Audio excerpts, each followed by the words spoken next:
Thanks so much for joining us for CBN NewsWatch. I'm Ephraim Graham.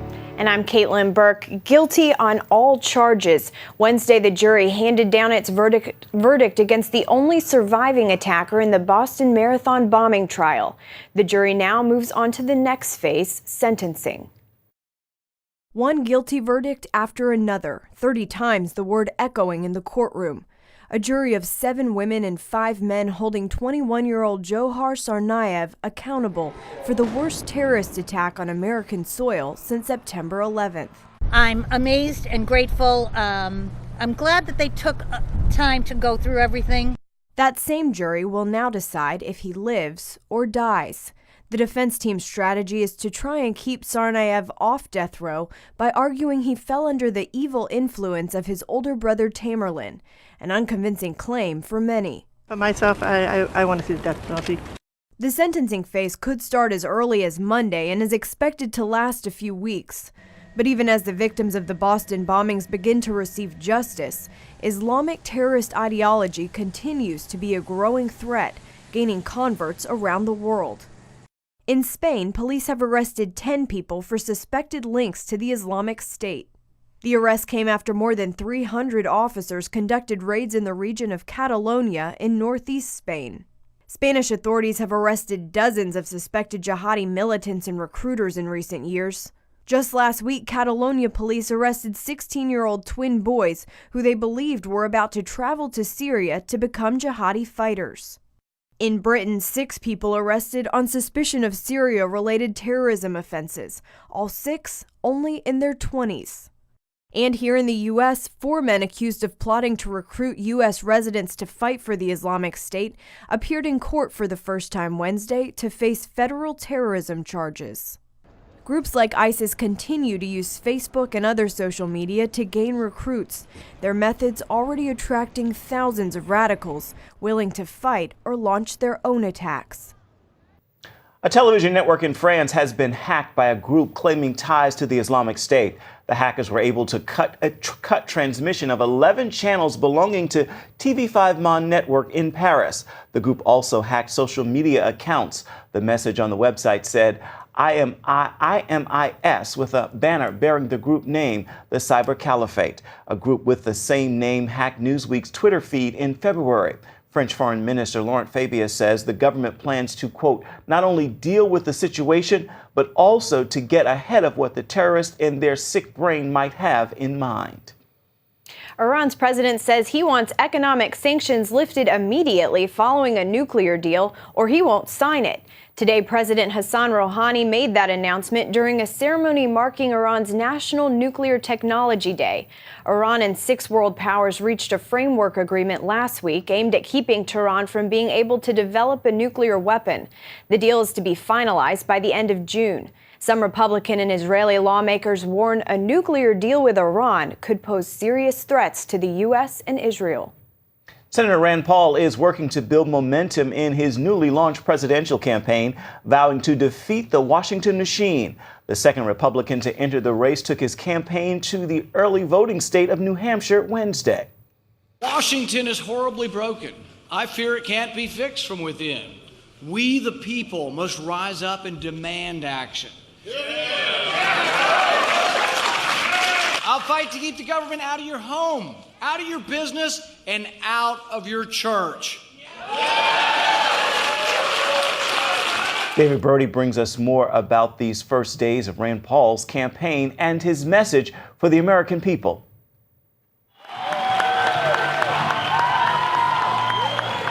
It had all the signs of a presidential campaign: American flags, the faithful dressing for success, and an anti-Washington message. I have a message.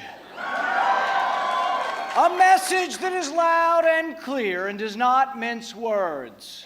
We've come to take our country back. The Washington machine that gobbles up our freedoms and invades every nook and cranny of our lives must be stopped. While Paul's message hit traditional party themes like IRS reform and a flat tax, he's positioning himself as a different kind of Republican. That means preaching a message covering the entire Bill of Rights. His appeal to millennials references the Fourth Amendment's call against unlawful government search and seizures. His plan to gain the trust of African Americans includes a bold discussion of the Fifth Amendment's call for due process under the law. This strategy adds up to building a coalition that Paul hopes will power him to the presidency. He has the support of former Congressman J.C. Watts. The old traditional establishment guys hadn't necessarily gotten us there, so why do we do the same old thing the same old way? While Rand Paul's libertarian-leaning message may indeed appeal to younger Americans, there's also a very important part of his overall strategy that should not be overlooked, and that is courting the all-important evangelical vote. For the last couple of years, he's built relationships behind the scenes with key evangelical political players. Just last week, CBN News captured Paul talking to pastors about matters of faith and politics. We need a revival in the country. You know, we need another great awakening with tent revivals of thousands of people saying, you know, reform or you see what's going to happen if we don't reform. When we visited the Paul family in their home 2 years ago, his wife Kelly was already trying to get her mind around a presidential run. It's a contact sport. It's very rough, and you do have to put yourself out there. I think it's worth it in the end for all the opportunities and to make a difference, and I believe that Rand can make a difference. His supporters here in Kentucky are convinced that Rand Paul is a difference maker and will shake up GOP politics. He doesn't believe in nonviolent offenders, anyone really staying in prison, and it's time for prison reform. I think it's the one thing that'll really get young voters like myself to go out for it, but I think that his policies as a whole will make everyone come together. In regards to help fix some of the conditions of the African American people, you know, education, employment, housing, and the biggest thing, felons' rights. So he's been talking the things that we wanted to hear. Now we're waiting for him to do it. Rand Paul has his detractors too. Critics say he's too soft on foreign policy and asserting America's military might around the world. Just one hurdle that Paul is going to need to maneuver in his quest for the presidency. David Brody, CBN News, in Louisville, Kentucky. President Obama is calling for an end to conversion therapy for young people with unwanted same-sex attraction. In a statement Wednesday, White House senior advisor Valerie Jarrett said the administration supports banning the practice for minors. Even Christian counselors rarely use that type of therapy, saying there's little proof that the method works. But they still want the freedom to help young people who are seeking freedom from same-sex attraction. California, New Jersey, and Washington, D.C. have banned conversion therapy for minors, and lawmakers in 18 states are considering banning it too. Kansas has become the first state to ban dismemberment abortions in the second trimester. The director of National Right to Life says those types of abortions tear apart unborn babies limb from limb after the child has a beating heart, brain waves, and more. Governor Sam Brownback says he hopes other states will follow Kansas's example. Two abortion rights groups have hinted they may challenge that law in court. Cities across the Midwest are bracing for severe weather today. Forecasters estimate 57 million people live in areas with an enhanced risk of large hail, damaging winds, and possible tornadoes. Parts of Kansas and Oklahoma reported a handful of tornadoes Wednesday. A heavy downpour across the Midwest produced flash flooding and left drivers stranded in Indiana, and a 6-inch blanket of ice pellets also covered areas of Idaho. Today's worst weather will be seen from the Chicago and Detroit areas, southwestward to near Dallas. Coming up, Arabs and Jews living in peace with each other, a lesson in coexistence at one of the top universities in Israel.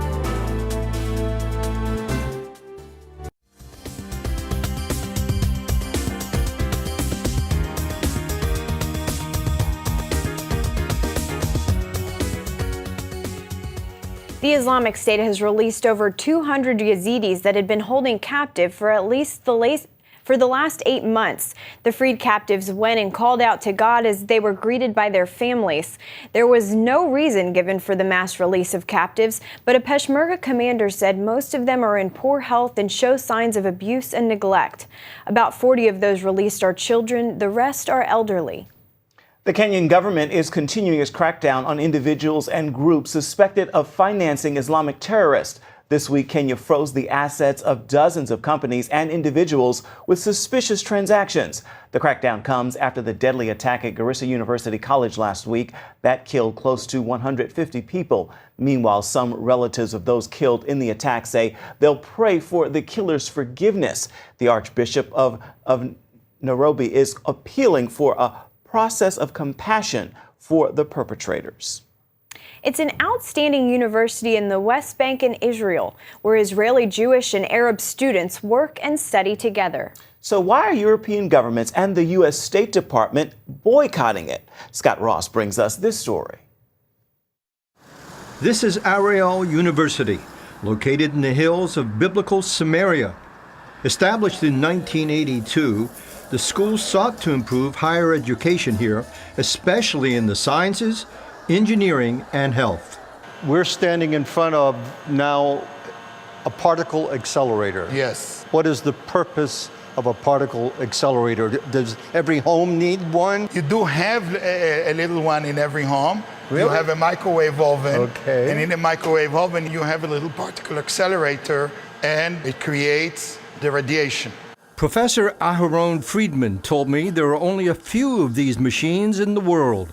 The main research that we actually have occurring here now is cancer research. We have discovered that that particular radiation causes cancer cells to kill themselves. Kill themselves? Yes. Put them on a suicide mission. Exactly. But all the healthy cells are alive and well. The university's home is Ariel, what some call a West Bank settlement and territory Palestinians want for a future state. It's also land promised to the Jewish people as an eternal inheritance in the Bible. But you have been boycotted at times. We have been boycotted. Who's boycotting you? European governments, the U.S. State Department. Oddly enough, despite the politics, the university represents a model for coexistence. 15,000 Israeli, Jewish, and Arab students study here together without a problem.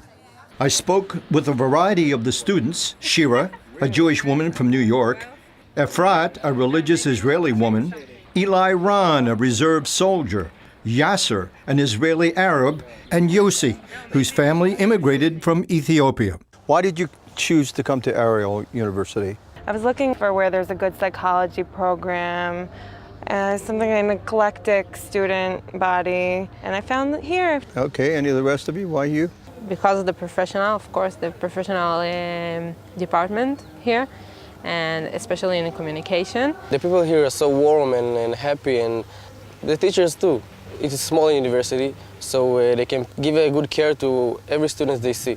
Do you agree with what he's saying about the atmosphere, the relationships? It's a good atmosphere. My relationship with other people is very good as well. And I don't have any problem with anyone here. Do any of you get any hassles or problems from family members because you've chosen to come to school here? There are a lot of hostile Arabs around here, and there is a lot of incidents around here, so the parents are afraid for the children. It would seem that you could be a model for the rest of the country between Jews, Arabs, whatever. Is that true? Yes, I think so. Of course. In my apartment, the next door is Arab people, and we have a good relationship. We don't have a problem at all. Are you surprised by how effective you guys are? Well, I'm not surprised. I have to be part of the system here that sends a message to everyone. The thing is that people remember this place from bad times, harsh times when things were rough, or bad publicity in the news, but no one really comes here to see what's happening, so they don't really know. Well, that's why we're here. No, maybe we will change something. Yeah. No, because I think that people really think that it's a very hard or not a safe place, but it's not true. Chancellor Yigal Cohen Orgad credits the university's success to creating an informal atmosphere where students see each other eye to eye. Do you have many conflicts here in the university? Thanks God, not at all. We passed in Israel 2 intifadas, this university. There was no one evening or 1 day of tension between Jews and Arabs that study here. Despite its cutting-edge research, pastoral setting, and quiet campus life, some see Ariel University as a controversial place. Have you had problems with the international community or with the other Israelis? We don't have problems with other universities and research institutes. We have real problems with many governments, first of all in Europe, and part of the American government, i.e. the State Department, that tries to boycott us, formally or informally. Why? Because they think we don't have the right as Jews to live here in Samaria. Do you have hope for the future for peace for Israel? I am sure one day we are going to have peace with our Arab neighbors. Based on these understandings that we are here to stay, we shall find the way to live in peace. Scott Ross, Ariel University, Samaria. Up next, a granddaddy of a construction project building a canal across Lake Nicaragua. And not everyone is happy about it. Find out why when we return. Hi everybody, Lori Johnson here, CBN's health reporter with some exciting news about cancer treatment. There's a new kind and we're seeing amazing results. The thing is, it's pretty radical. Doctors are actually injecting viruses into the cancer and it's working. They're using the measles virus on brain tumors, the HIV virus for leukemia, and the polio virus for multiple myeloma. To learn more about this, check out my Healthy Living blog on cbnnews.com. It was once at the center of a fierce debate in American politics, the Panama Canal. It's also been the shortest route for ships between the East and West for more than 100 years.